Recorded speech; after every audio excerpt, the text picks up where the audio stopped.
This past month, we saw two major announcements with luxury condotel projects on both Oahu and Maui.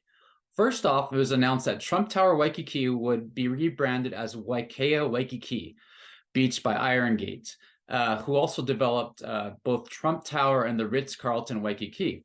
They're planning on a $100 million renovation, and the transition is expected to take place in early February of 2024. It'll be interesting to see how this affects the inventory in the building because historically, ever since it was built, Trump Tower Waikiki has the most inventory, if not the most. Now it's second most to Ritz-Carlton Waikiki.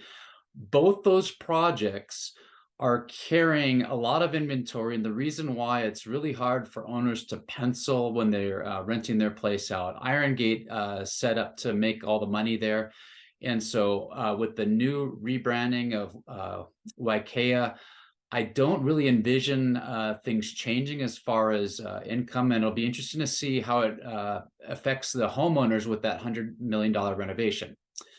So just to put things in perspective, like as of today, there are 54 units for sale in Trump Tower Waikiki. That's out of 469 units total in the building.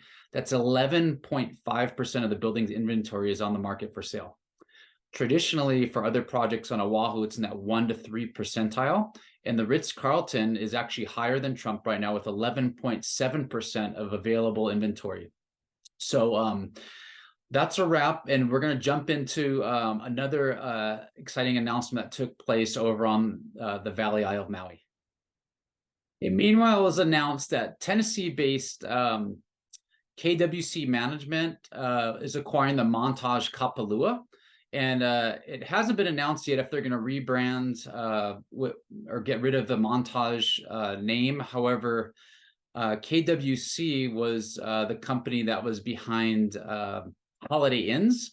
So in the meantime, what the big difference between Montage Kapalua and Trump Tower Waikiki is that Montage isn't flush with inventory. There's actually only 4 units for sale there today that range between the low $3 million range up to the high $12 million mark. So it's kind of a dichotomy there with how things are run and how much inventory is for sale.